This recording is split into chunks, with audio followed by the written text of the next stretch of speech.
A woman and her young daughter stepped off a riverboat and disappeared into the breathing heart of the Amazon, where no signals reached, no paths returned, and the deeper they moved, the more it felt like something ancient was watching. Rescue teams came and went, the forest shifted, and slowly the world moved on, forgetting what it couldn't find. Then, 10 years later, far beyond the marked maps, a logging crew felled a towering tree, and beneath its uprooted base, wrapped tightly in the tangled roots, they uncovered what the jungle had been keeping: a mother's final embrace and a story the earth refused to release. In the summer of 1991, when the world outside the towering green labyrinth of the Amazon marched forward unaware,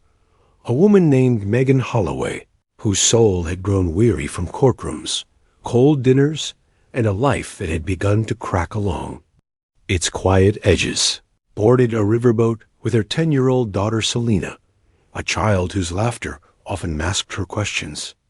whose small feet swung over the edge of the dock with a mix of excitement and the cautiousness children feel when they sense something isn't quite right, and with nothing but a warm leather-bound field journal, a set of sampling tools, second-hand Polaroid camera, and her daughter's beloved sketchbook filled with dragons and wildflowers. They disappeared into a living world that breathed beneath the vines, a place where the trees leaned in too close and the air felt thick with memory, not because they were reckless or naive, but because Megan, a botanist driven more by heartbreak than ambition, had convinced herself that science could heal what divorce and disillusion had broken. And so they followed a narrow trail, carved by whispers of previous researchers, pushing deeper into the vast, dripping unknown, each step taking them further. From radios, from rescue, from anything shaped by human hands. And as the jungle closed behind them like a velvet curtain, damp with fog and the scent of rot and blooming orchids, the distant drone of the riverboats faded until even time itself seemed to slow, the days bleeding together beneath the heavy canopy, where shadows moved in ways that made Megan glance over her shoulder without knowing why, where the hum of insects felt louder than her own breath, and the once beautiful idea of mother-daughter exploration began to fray into long silences between them, moments where even Selena, despite her youth, began to understand that her mother's compass spun not from magnetic interference, but from something more deeply unsettled, more afraid than she was willing to admit. And though Megan kept notes, drew samples, took photographs of rare bromeliads and glowing fungi, her journal entries became shorter, sloppier, less like research, and more like confessions, because somewhere between the fourth and fifth camp, the landmarks began to contradict themselves. The map refused to match the land beneath their feet, and the vines seemed to reach back over their footprints as if trying to erase them entirely. And though they still had food, still shared whispered stories under the hiss of rain against tarp and fire, there were nights when Megan would sit awake while Selena slept, listening to the crackling just beyond the clearing, trying to tell herself it was monkeys or birds or some natural thing with a name she'd once known. And when she finally looked up through the canopy, searching for the moon, she realized that even the sky had abandoned them, that they were not merely alone, but swallowed, claimed by something that did not care for their names, their purpose, or their hope. Something ancient and wordless, an impossibly vast dot as the jungle deepened, and each footstep felt swallowed by roots and silence. With daylight filtered into ghostlight through leaves older than memory itself, Megan pressed forward with a stubbornness that was beginning to feel less like strength and more like fear disguised as determination, while Selena, once skipping ahead to point out beetles and birds with delighted gasps, had grown quieter. Her sketchbook pages increasingly filled with darker lines and creatures that looked more imagined than observed. And though Megan tried to keep her tone light, reading plant names aloud and forcing laughter at the squawk of startled toucans, or the rustle of iguanas darting across their path, she couldn't hide the way her eyes kept scanning the treetops too often, her fingers twitching near the zipper of her dwindling supply bag, because every evening now came faster and heavier. Not like sunset, but like something intentional, as if the forest was folding itself shut around them. And though she kept track of their progress in her journal, drawing arrows and circles around features that seemed to blur the moment she looked away, Megan had begun to realize that logic and direction meant little in a place where the wind didn't move unless it chose to, and where birdsong cut off mid-note as if startled by things unseen. And as their food packs grew lighter and the mosquitoes thicker and more merciless, mother and daughter spoke in low tones, less from strategy than from instinct, because the trees were listening, or at least felt like they were. And even Selina, who used to hum to herself when nervous, now merely clutched her sketchbook like a shield and looked up at her mother, not with complaint, but with wide, waiting eyes that asked 1,000 things Megan couldn't answer. And though she'd told herself this journey was about research, about reconnecting, about showing her daughter the pulse of the planet before it was stripped away by bulldozers and mining drills, she now saw in Selina's trembling lips and sunburned shoulders the truth that she'd brought them too far, stayed too long, pushed past too many warning signs, and still she couldn't stop, couldn't turn back. Not because she didn't want to, God, how she wanted to, but because the paths behind them seemed to vanish the moment they passed, as though the land was not a place but a presence, breathing and shifting with a will of its own. And when Megan began waking in the middle of the night, heart-hammering, sure she had heard someone, not something, calling her name from beyond the tree line in a voice like her mother's or her ex-husband's or even her own. And when Selina told her, one dawn, in a whisper so soft it nearly dissolved in the mist, that the trees had been speaking to her in her dreams, Megan held her close and said nothing, because somewhere deep inside, beneath the science and reason, and the tight coils of her maternal instinct, she feared it might be true dot by the time the rains returned in full. No longer soft showers, but furious downpours that turned soil to sludge and trails to rivers when the canopy above seemed to trap not just heat, but time itself, and the days felt as though they bled into one long, breathless moment. Megan had begun to carry herself with the slow, deliberate movements of someone conserving more than energy, conserving faith, conserving the fragments of control she had left. And though she kept Selena close, arm always touching shoulder, voice always just above a whisper to keep her grounded, she knew in the way her daughter looked at her now, with eyes too old for 10 years and a mouth that rarely smiled, that the child was beginning to see through the comforting masks her mother wore, the bravado of reassurance, the practiced calm of a woman who no longer believed what she was saying. And as the jungle thickened into something that felt less like wilderness and more like a maze carved by forgotten gods, filled with vines that seemed to move when no one was watching, and shadows that stayed just long enough to make you question your senses, their supplies dwindled to rationed mouthfuls and silence, long stretches of silence broken only by the crack of branches underfoot or the far-off echo of something crashing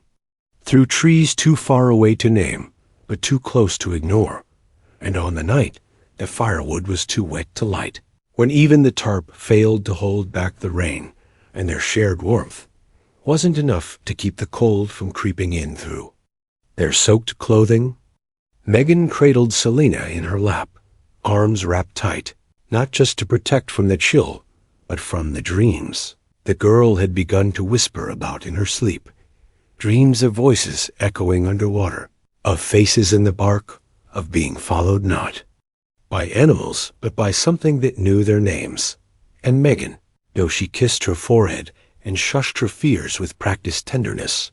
felt the same dread curling in her own chest,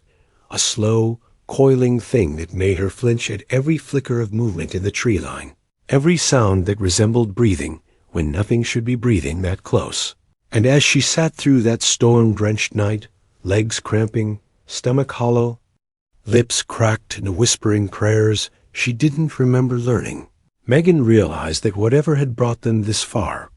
ambition, escape, the desperate hunger to be more than just another discarded woman in a courtroom, no longer mattered. Because the jungle did not care about her pain, her purpose, or her plans. It only cared that she was here, still alive,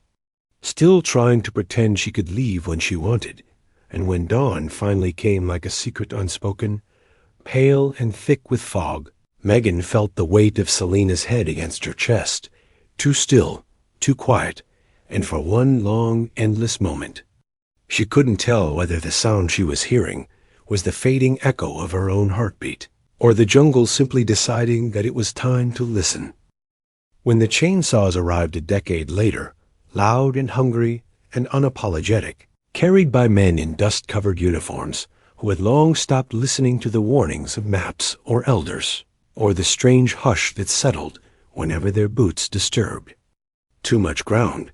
it was not the tree itself that made them stop, but what came after, not the falling of the giant, though it cracked through the forest canopy with a thunderous groan that startled even the vultures into flight,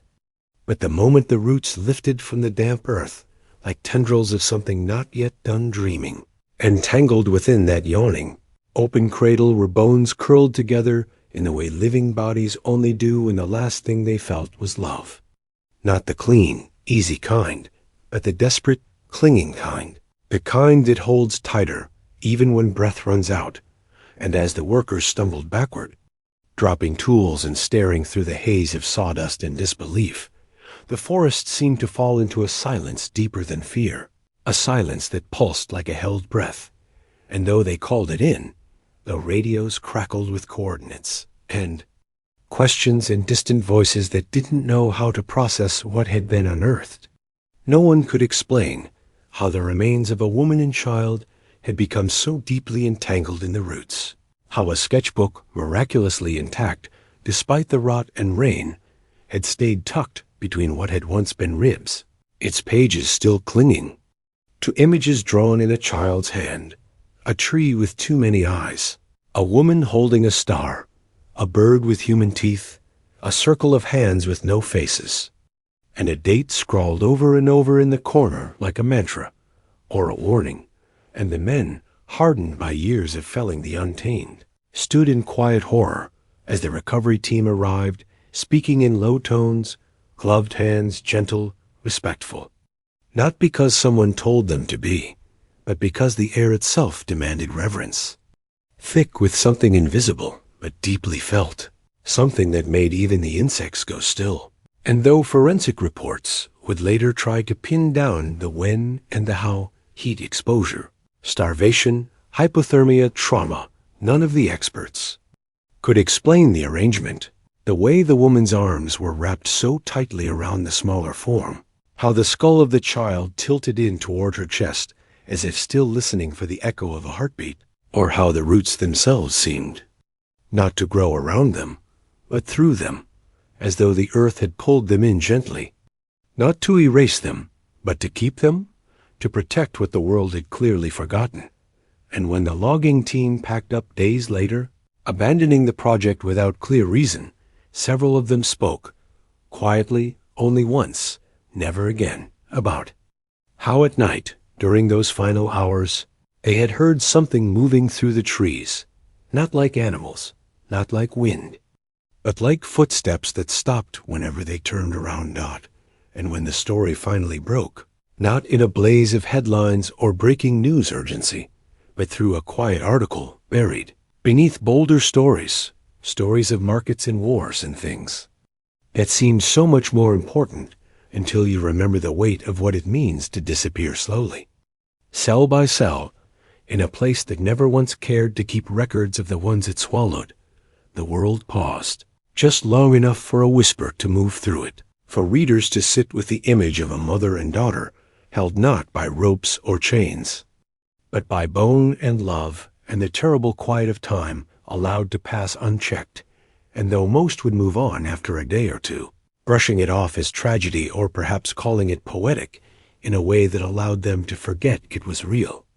there were those who could not look away, who saw in that fragile arrangement beneath the roots something more than loss, something sacred, something terrifyingly human. Because Megan Holloway had not been a thrill-seeker or an explorer looking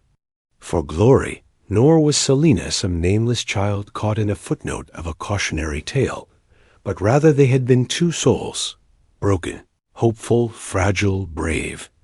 who had gone into a place too vast to map and too wild to tame. Not to tempt fate,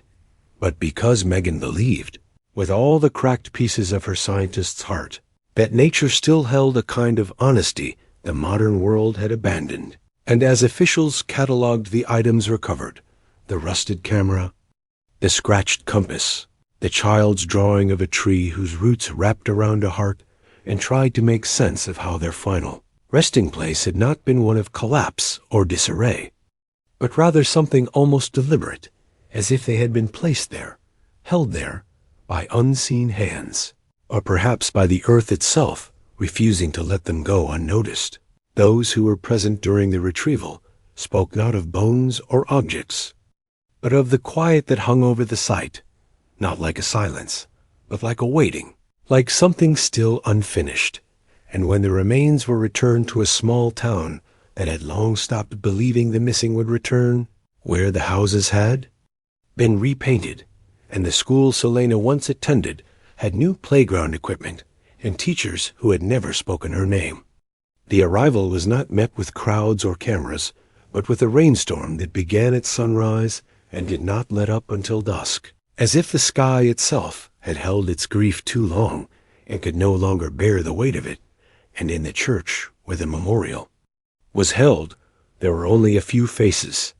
Megan's sister, who had never given up lighting a candle every Sunday. Selena's childhood friend, now 20, and carrying a small photograph of the two of them in matching Halloween costumes. And a man in the back row who never spoke but kept his hat in his hands the entire time, and as the priest read passages meant to comfort, but which felt too small, too simple, for a loss so vast. A wind passed through the open doors, lifting the programs into the air and making the candles flicker in their glass holders. And though no one said it aloud, each person there felt it, that something had arrived with them, or perhaps had never truly left. And when the ashes were taken to a hill, overlooking a field of tall grass that once, long ago, Selena had called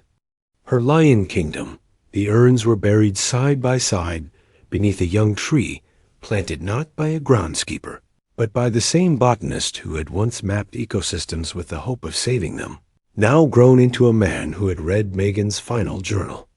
entries and wept not at the horror,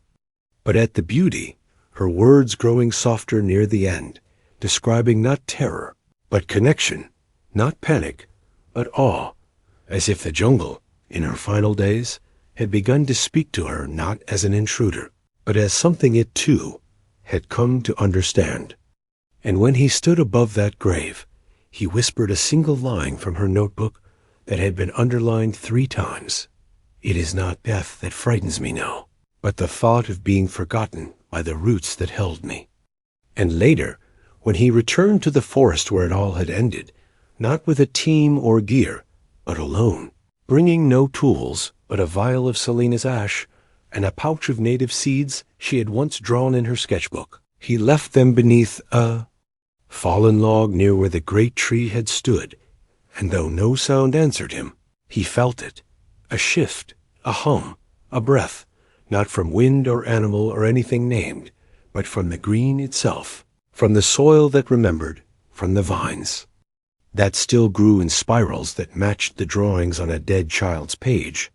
from the canopy that let through a sliver of light even in that darkest hour. And as he turned to leave, he did not speak, did not cry, did not look back, because he knew, deep in marrow and memory, that the forest had not kept them as a warning, but as a promise, and that somewhere, deep beneath the loam and layers, beneath time and tragedy and the sorrow of all things lost, the mother who had held on even as her body failed, and the child who had trusted her until the end, were still there,